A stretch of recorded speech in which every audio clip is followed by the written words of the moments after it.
Hi, it's me, and I'm just gonna talk about some of my favorite books. It's not very planned. Uh, just just felt like talking about them. Um, so the first book I have is a collection of short stories by Margaret Atwood.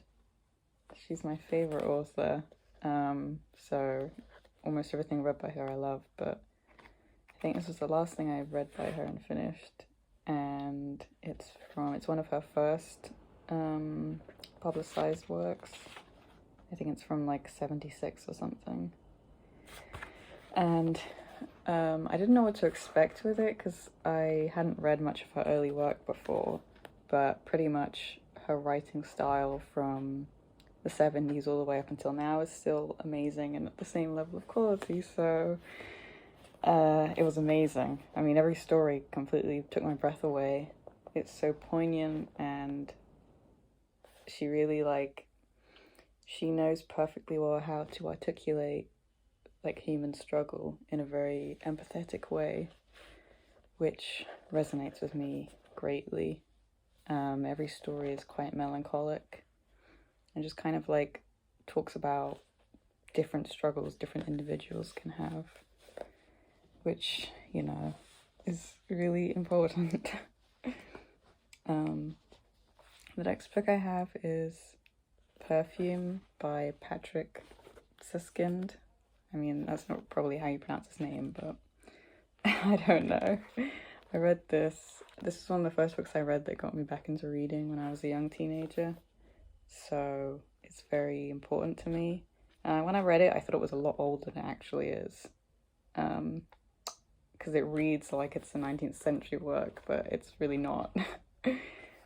But it's written so richly. It's full of like, his imagery was so impactful to me as a 15-year-old who hadn't read in a long time.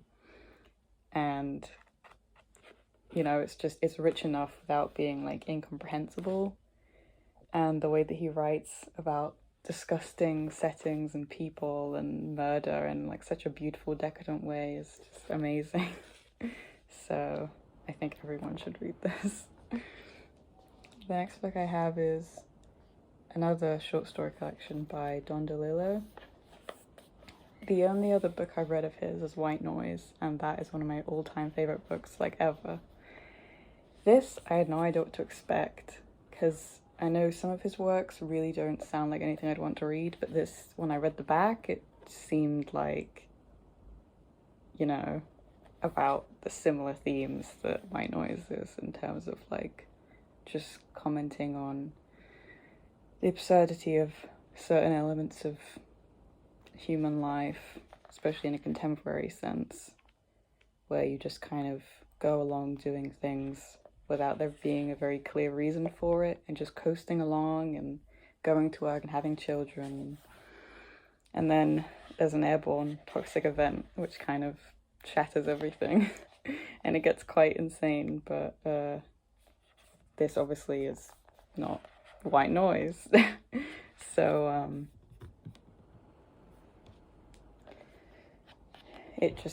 this really hones in on the more depressing elements, though.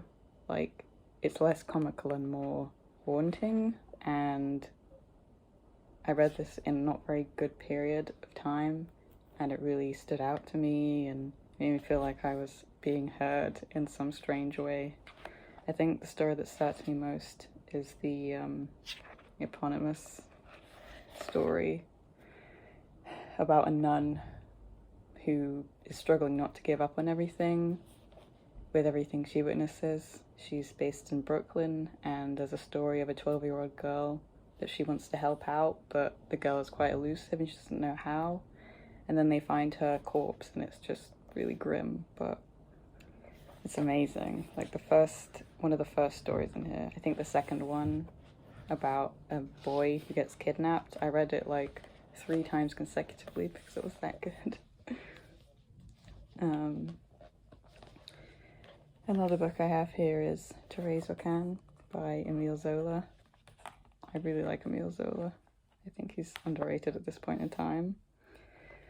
And it's another book that I read when I was getting back into reading as a young teenager, and it just completely, like, I don't even know, it just shook me. It's about, well, it's a love story, as a lot of his books are, or at least I've read, but obviously it's not a very sweet one. It's a very passionate one that ends in murder and hatred and everything grotesque, so it's wonderful. His writing is very decadent and dreamlike and emotional, but also in a very, like, hateful way, which I really enjoy.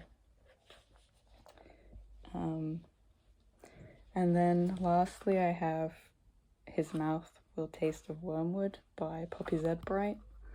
This is another short story collection. I mean, I never used to like short stories, so it's weird that there's so many here, but and this isn't, like, this itself was taken from a longer collection by Poppy Zedbright called Swamp Fetus, or I think it's actually called Wormwood, but there is another copy called Swamp Fetus that has some extra stories in it on top of that, which I have. And this is just, like, the most gothic but contemporary 90s type of gothic writing that there exists to be, in my opinion. It's very, like,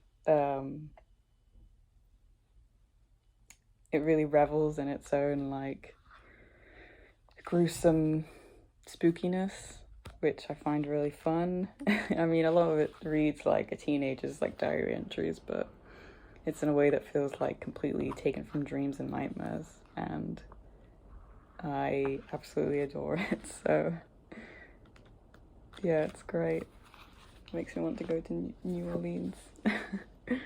But yeah, that's 5 of my favorite books, and this video probably was really awkward and not very interesting, but there you have it. So I hope you enjoyed, and thank you for watching.